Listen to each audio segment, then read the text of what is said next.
बिलासपुर लोकसभा में। और इस वक्त मेरे साथ सीधे तौर पर जुड़ने जा रहे हैं तोखन साहू, जो भारतीय जनता पार्टी के प्रत्याशी हैं। लगातार सघन दौरा कर रहे हैं, न केवल एक दो गांव बल्कि एक एक विधानसभा में 30-30 गांव का ये दौरा कर रहे हैं। उनसे जानने की कोशिश करेंगे। लगातार दौरा चल रहा है आपका, क्या स्थितियां देख रहे हैं अभी तक के जहां अभी आपने दौरा किया? आम जनता के मन में उत्सव और उत्साह का वातावरण है।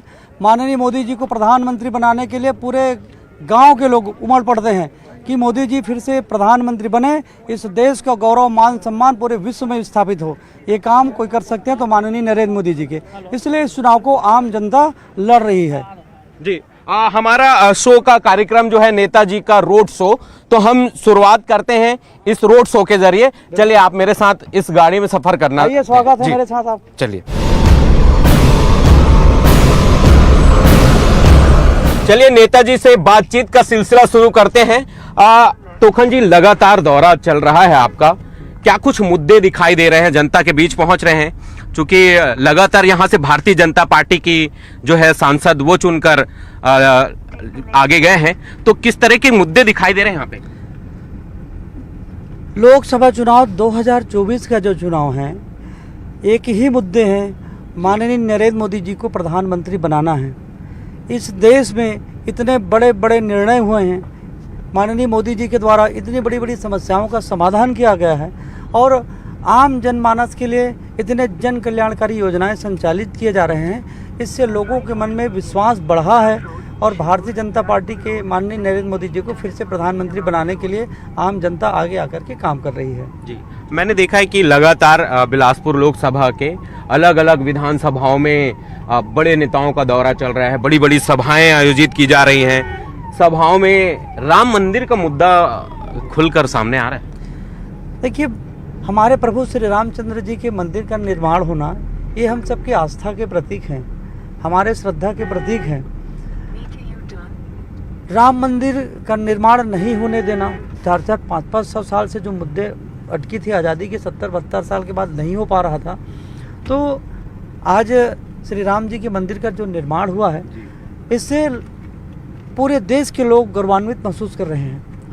हम सबके श्रद्धा के प्रतीक है भगवान राम, और इससे हर व्यक्ति का जुड़ाव है, हर व्यक्ति के मन में है, हर व्यक्ति के मन में था।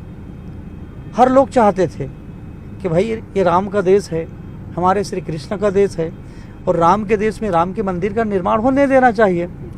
कांग्रेस पार्टी नहीं चाहती थी कि राम मंदिर का निर्माण हो, ये रोड़े अटका करके रखे थे, परंतु माननीय मोदी जी के ही प्रयासों से, भारतीय जनता पार्टी की सरकार के प्रयासों से आज हजारों हजार करोड़ों हिंदुओं का सपना साकार हुआ है।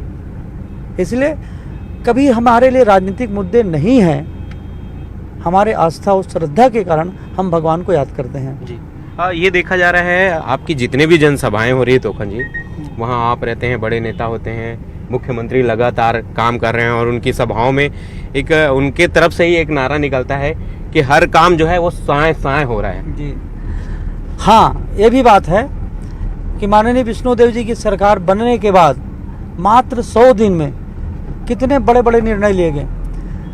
प्रधानमंत्री आवास जो भूपेश सरकार के द्वारा रोक करके रखा गया था, 18 लाख आवास की स्वीकृति दिला करके ही माननीय मुख्यमंत्री जी अपने निवास पर जाएंगे, ये पहली गारंटी पूरी हुई। मातारी बंधन योजना, हर माताओं को 1-1 हज़ार रुपया देने की हमारे जो संकल्प पत्र में था, वह भी पूरा हुआ 100 दिन के भीतर में। किसानों के लिए 2 साल का बोनस राशि माननीय अटल बिहारी वाजपेयी जी के जन्म दिवस पर, वो भी 2 साल का बोनस राशि किसानों के खाते पर भेजी गई। 3100 रुपये में धान खरीदना, 21 कुंटल धान खरीदना, अंतर की राशि एक मुश्त देने की बात हमारे संकल्प पत्र में कहा गया था, तो ये भी गारंटी पूरी हुई है। बहुत कम समय में माताओं के विषय पर जो कहा गया था, नारी सशक्तिकरण के बारे में, किसान समृद्ध हो, किसानों के लिए काम किया गया, प्रधानमंत्री आवास के लिए किया गया, तो हर व्यक्ति का सपना साकार हो, और एक एक करके माननीय मोदी जी की गारंटी पूरी हुई है। इसलिए लोगों के मन में है कि हर काम साए साए हो रहा है। जी, तो ये इसलिए साए साए हर सभाओं पे कहा जा रहा है। बिल्कुल, सभाओं बस में नहीं, ये आम लोग, आम जनमानस इस बात को कहती है कि सब काम साए साए हो रहा है।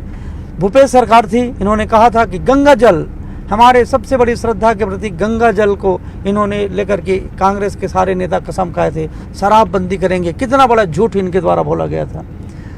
बेरोजगारी भत्ता देंगे, किसी बेरोजगार को मिला क्या?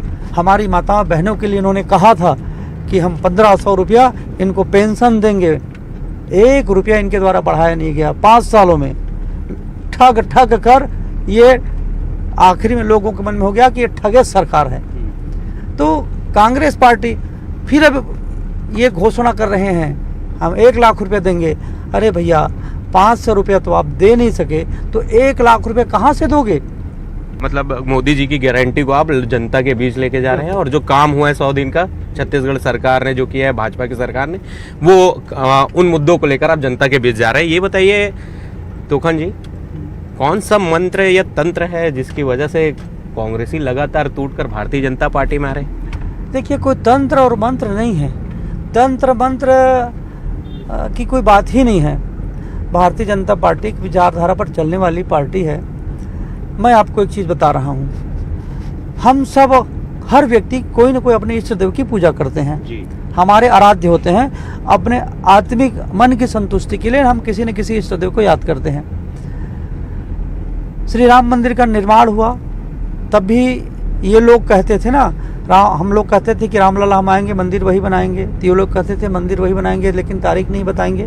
लेकिन भगवान की ऐसी कृपा हुई, मंदिर का निर्माण का रास्ता प्रशस्त हुआ और मंदिर के निर्माण के साथ साथ प्राण प्रतिष्ठा का कार्यक्रम हुआ।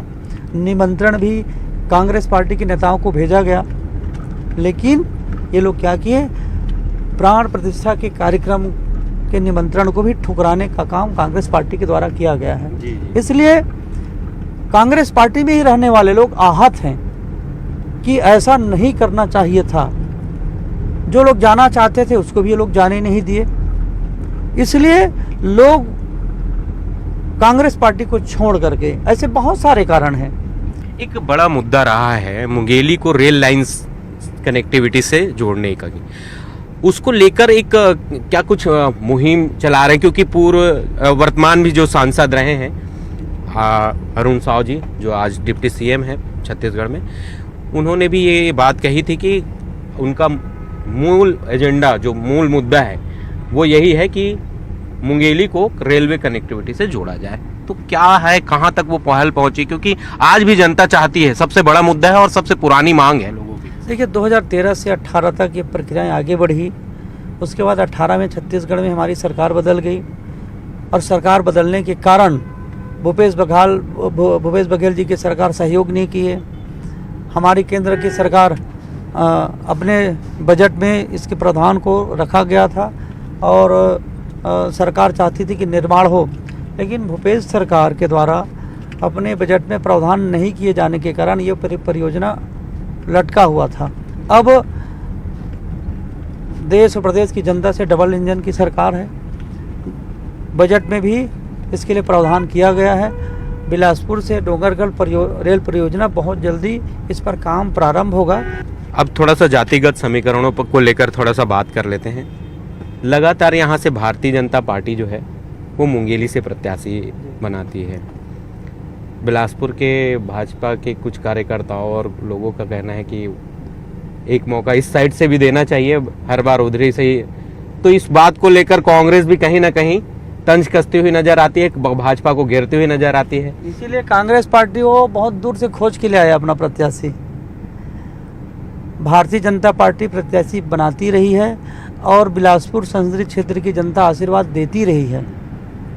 इसके पहले भी मुंगेली क्षेत्र से हमारे सम्मान्य पुन्नूलाल मोहले जी सांसद रहे हैं, श्री अरुण साहू जी, श्री लखनलाल साहू जी, स्वर्गीय श्री निरंजन प्रसाद केसरवानी जी, स्वर्गीय डॉक्टर खेलाराम जांगड़े जी, स्वर्गीय श्री मनहर लाल पांडे जी, सब मुंगेली क्षेत्र से आने वाले हैं। और बिलासपुर लोकसभा क्षेत्र की जनता, उनका आशीर्वाद हमेशा मिलते रहा है और बढ़ चढ़कर के मिला है।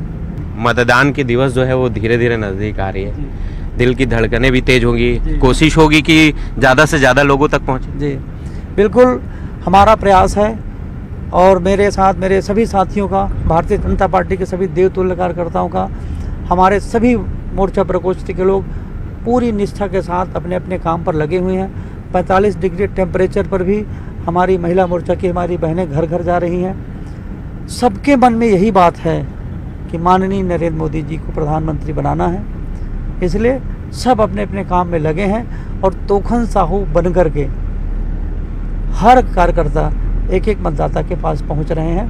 पिछली बार 1,41,000 से जीता था आपने इस लोकसभा को, इस बार कितना टारगेट है?